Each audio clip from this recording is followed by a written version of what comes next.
I welcome officers from the Australian Transport Safety Bureau. I remind senators resolved that an officer of a department of the Commonwealth or of a state shall not be asked to give opinions on matters of policy and shall be given a reasonable opportunity to refer questions asked of the officer to a superior officer or to a minister. This resolution prohibits only questions asking for opinions on matters of policy and doesn't preclude questions asking for explanations of policies or factual questions about when and how policies were adopted. Officers of the department are also reminded that any claim that would be contrary to the public interest to answer a question must be made by a minister and shall be accompanied by a statement setting out the basis for the claim. So I welcome you here today, and I invite you to give your name, rank and serial numbers and make an opening statement if you like. Martin Dolan, Chief Commissioner of the Australian Transport Safety Bureau. I don't think there's any need for opening remarks, Senator. Patrick Hornby, Manager Legal Services, Australian Transport Safety Bureau. Thank you very much. I noted you started on 4 corners the other night. Could I just ask... I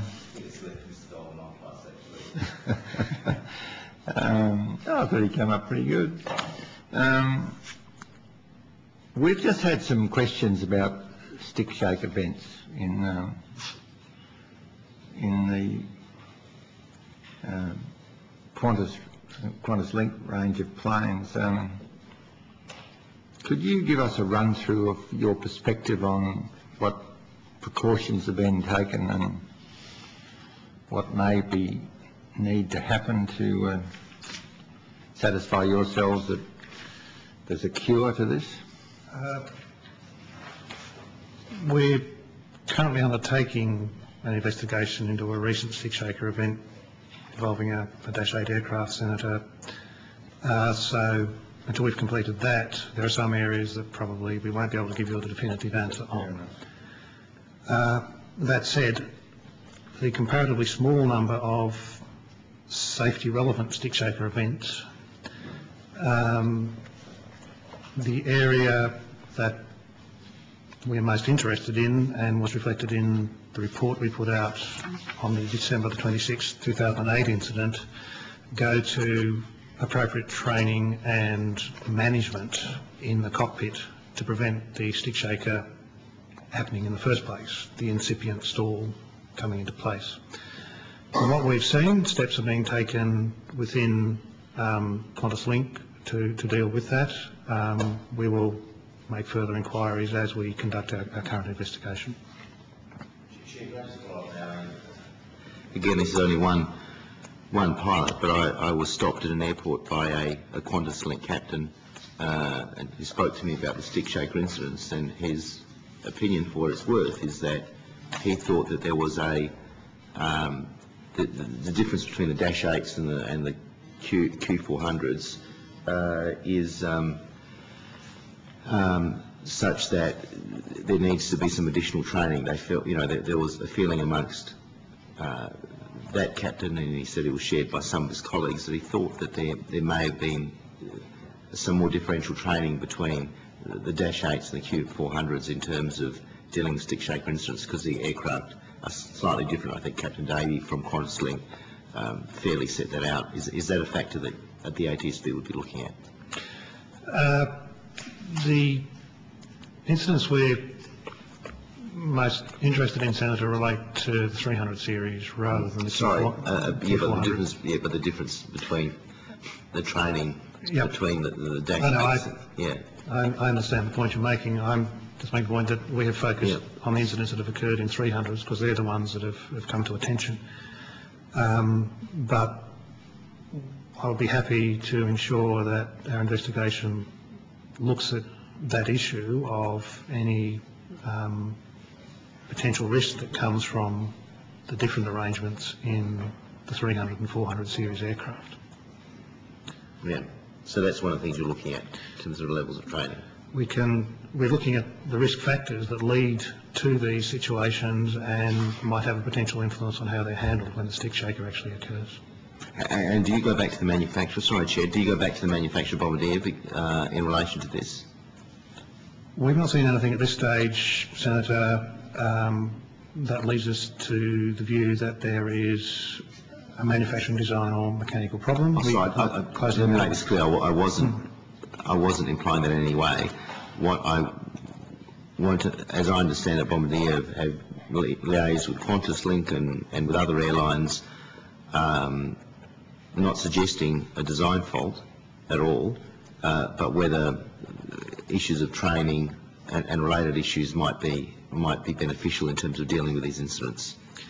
Yeah, I'm sorry if I seem to be avoiding a definitive answer, but it's because we have something in process, Senator. What we do, as we normally do with our investigations, will be to establish what we see as the relevant safety issues and then look into who is best placed to help deal with that identified issue, which may include Bombardier and what it does in terms of standard operating procedures that operators of the aircraft take into account and embed in their training approaches. And that was the context in which I wanted to ask it. Sorry, Chair.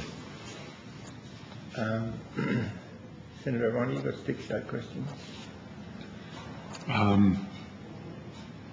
Well, I thought we dealt with that, unless there's more information that ATSB have that they can give us about the stick shaker matter since they last gave evidence. No. Okay. Is the Air Transport Safety Bureau aware of similar events globally? Like Qantas have told us that it isn't peculiar to our mob, it's peculiar to the globally, and which would indicate a trick in flying the plane, surely. We're not aware of any, Senator. It's clearly, given an apparent pattern, a question that can reasonably be asked. Different countries have different standards for reporting, so whether there would be a comprehensive answer, I think, is an interesting question, but we can certainly, in the course of the investigation, acquire some additional information on that. The regular pattern of activity both at high speed and the less regular low speed air safety risk, is this something that you're confident that with the regulations and training that's available now that will be satisfactorily addressed? From our point of view at this stage, Senator, and this goes to our examination of the material we have available to us about stick shakers generically as well as in the Dash 8 fleet, the high-speed incidents, the ones in cruise, the ones on descent, fall within normal parameters. There's not anything we have seen in those that would say anything needs to be done. Turbulence and such like are a part of normal operations and will have a propensity to have a short-term trigger of a stick shaker or similar things in aircraft. So our interest is particularly in the area of approach, stabilised approach, and stick shakers, particularly in approach to land. Could I just move with the required sensitivity to another area? Could you take us through the various notices, the levels of notices that are issued to airlines that finishes up with what were we told this morning? Yeah, but there must be an impact on... I could help you, Senator, with what we do in terms of our investigations.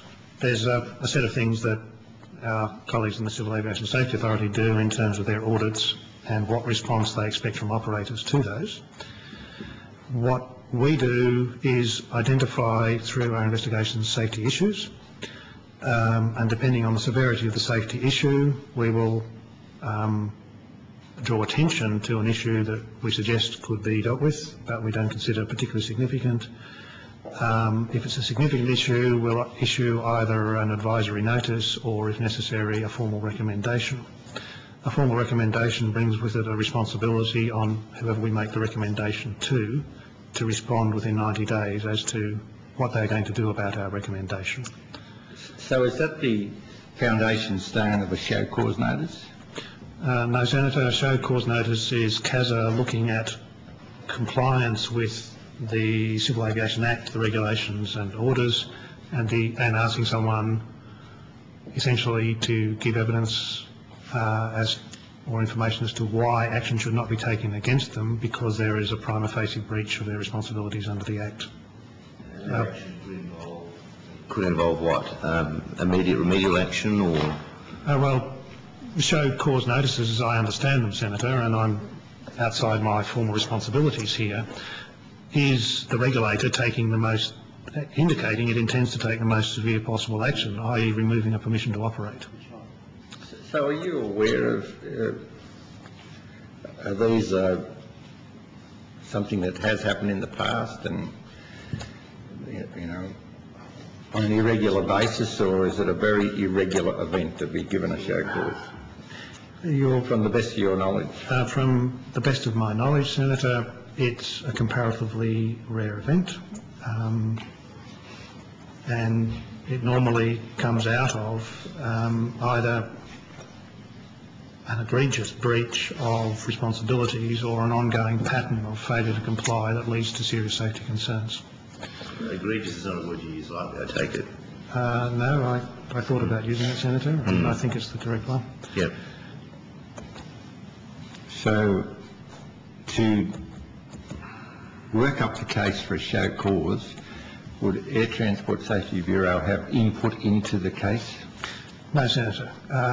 Explicitly not. Okay. And perhaps it's worth, for the benefit of the committee, explaining how the Civil Aviation Safety Authority and the ATSB work together. From the Transport Safety Investigation Act explicitly prevents us from allocating blame, from supporting any finding of liability on the part of someone in the system, or from supporting any court-based action against anyone operating in the system. So the material we have explicitly can't be used essentially for regulatory purposes, except in the picture of information we have that discloses trends that may tell the regulator where to look. So if there was a show cause notice issued in the event of, would you be consulted? No, Senator. Okay. I think we'll probably be advised, because quite often those sorts of matters relate to things